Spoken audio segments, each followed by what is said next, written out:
I've begun to realize that in the profession I was trained in, we don't study how people heal. And we can't help people heal if we don't study how people heal. Our healing principles are to remove the barrier to good health, and the body will heal itself. And that's a much more profound method than what I was trained in, which is just simply to make a diagnosis and start a medication.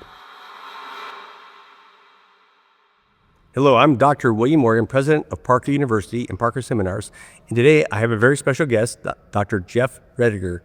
Jeff, thanks for joining us. Thank you for having me. So can you tell us a little bit about your journey in studying spontaneous healing? Yeah, it's been a long personal and professional journey for me. I was born into a small farm family in Indiana. My dad came out of the Amish tradition, and it was also a very violent family. And so I grew up going to public school during the day and coming home at night to a very different world that was very skeptical about going to public school and studying worldly knowledge when the Bible was thought to be sufficient for all knowledge and evolution was a tool of the devil and all that sort of thing. So I grew up from a very young age trying to figure out how to reconcile worldviews that really answered every question from within the worldview, but didn't have much way to bridge between different worldviews. So long and short of it is I left and went to college and then just kept going. I went to seminary at Princeton. Then once I became convinced that science is a great thing, I went to med school, then on to residency in psychiatry. And then in 2003, just after I had finished residency, I was a new young medical director at McLean Hospital, a psychiatric hospital in Boston, new young faculty member at Harvard Medical School. An oncology nurse at Mass General came to me, said that she had just been diagnosed with pancreatic cancer, and could I help explain this to her son? I did that, and then she took off for a healing center, began to write me and call me saying that she was getting better. I mean, pancreatic cancer is typically a death sentence. People die short, brutal, difficult deaths. And she began saying she was eating steak and salad again, feeling a lot better, dealing with all these psychological issues around control and fear. And she wanted me to look into it, especially since I had this dual background from seminary and med school and all that.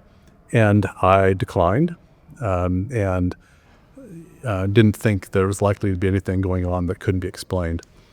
But I owe a lot to Nikki. She was very persistent. She began having people call me from around the country and elsewhere saying, I have medical files. I've had an amazing recovery. Do you want to look at my records? And I said, no. So long and short of it is I did start to look at some medical records and realized there's some things I couldn't explain. And that was 2003. And so since 2003, I've been studying people with amazing recoveries. And it's changed my life personally and professionally to do this. And I've begun to realize that in the profession I was trained in, we don't study how people heal. And we can't help people heal if we don't study how people heal. So I'm very devoted to helping to open the era that is trying to open and is starting to open, where we actually study how people heal, where we build a model in medicine that is integrative and is about what's right and special about people instead of what's wrong or missing, such as a disease problem, and begin to help people create a life that their body will love. And it's been a pleasure to speak at this conference today and be around some people who think similarly. That's fundamentally our philosophy is our healing principles are to remove the barrier to good health, and the body will heal itself. Yes, the body wants to heal. And that's a much more profound method than what I was trained in, which is just simply to make a diagnosis and start a medication and not even look at what it takes for people to heal. So historically, we look at this standard deviations, and you're looking at, somebody gets pancreatic cancer. I'll make these numbers up. Yeah.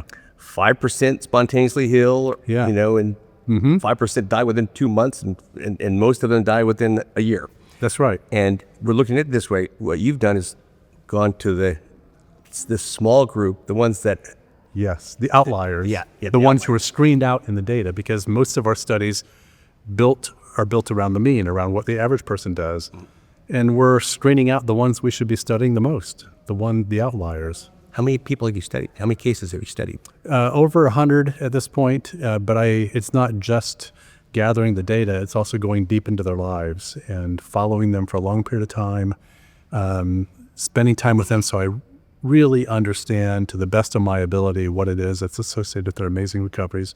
And what I've started to see over a span of illness diagnoses is that there's common patterns here across many illnesses we should be looking at, and we're not. So What are those patterns? those patterns, well, this is an effort to map something that's not been mapped much. So I'm sure that what I've collected and tried to document will continue to expand as we gather more information in this new terrain. But I broke my book Cured down into 4 sections. The 4 pillars of healing and well-being as I understand it, which is to heal our relationship with nutrition, heal our relationship with the immune system, heal our relationship with stress, and also with identity. So you believe that maximizing or optimizing healing and the immune system is something that we can learn to enhance. Yes. I'm sorry to say that historically, allopathic medicine, which I've been part of, often suppresses the immune system. We use immune suppressants for different illnesses, like many of the cancers. If a person gets a fever, we give an antipyretic, such as Tylenol or Motrin, to bring the fever down. And we do a lot of things. We don't want to have someone have a fever that's dangerously high, but we often suppress the immune system instead of helping to fire it up. I mean, one of the shocking things is that women with breast cancer histories, for example, their risk of breast cancer goes up depending on how many courses of antibiotics they've had in their life. And so it's not just the fact that women with breast cancer have a higher incidence of breast cancer if they have a history of taking many courses of antibiotics. It's a dose-response relationship. And so the more courses of antibiotics they've had, the more they've wiped out that precious microbiome in their guts, the more risk they have of cancer. And so I think I'm not against antibiotics. I prescribe them. There's a place for them. They can save lives, but we overuse them. And we don't understand that bacteria, in my view, are not the cause of an infection. It's a breakdown in the immune system that then allows these bacteria. I mean, we're surrounded with hundreds of pathogens inside and outside of our bodies all the time, and they only can become invaders if there's a breakdown in the immune system. And so it's not the bacteria or the pathogen that's the cause, it's a cofactor that signifies the breakdown of an immune system. So I'm all about, yes, use antibiotics when needed. They can be life-saving, but let's not do an either-or thing. We also need to be building up strong immune systems. It reminds me of Louis Pasteur's quote, "Soil is everything." The soil is everything. Yeah, Louis Pasteur, the father of the germ theory, I tell this story in Cured, was in a bitter academic battle. Academics can really be pretty tough on each other. I've heard about that. Yeah, they fought back and forth. Is it the germ is the problem, or is the germ just able to get in because of a problem? And so the dialogue was about that. And, the long and short of it is that on his deathbed, Louis Pasteur admitted that you were right. The bacteria is nothing. The soil is the terrain is everything. And so now we have 30 years of microbiome research to validate that very thing. And Claude Bernard, who is his big adversary, stood in front of this classroom and said, "This is a glass of cholera. I take care of my inner terrain, my microbiome. I can drink this and I'm not going to get sick." And he drank it and didn't get sick. Now, that's a verified story. I'm not saying that we should do things like that, but I think that we ignore to our peril what it means to develop a strong immune system.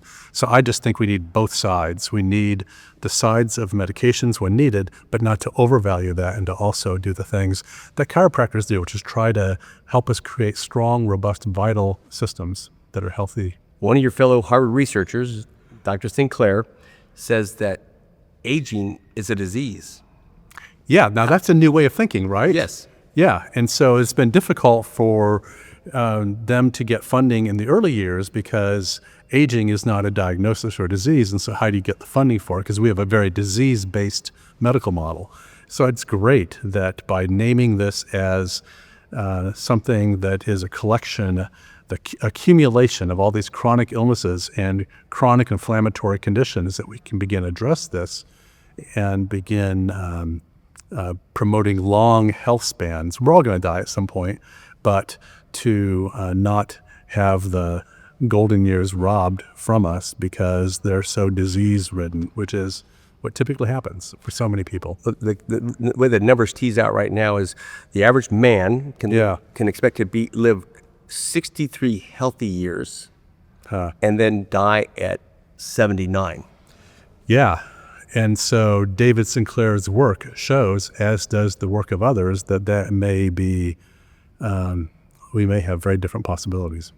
And we see that. We see certain people have ill health and other people. And I think in the Western world, it's going in different directions. Yes. Where you see extremely fit people and extremely unfit people. That's right. At higher rates, both of them. That's right. That's true. It's a massive issue.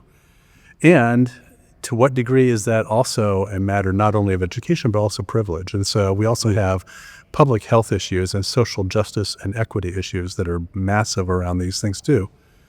You know, there's food deserts, there's all kinds of things that rob people of the possibilities of health. Yeah, the food deserts in inner cities. Exactly. You're right. It's unfair.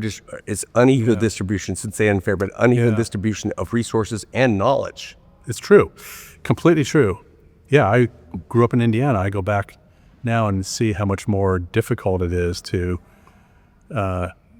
even have good education around this stuff. I mean, if a lot of what you're driving by is fast food restaurants and all that, then your knowledge of what's easy and convenient, it can be different. So, if you were to get the diagnosis of pancreatic cancer, how would it change your life?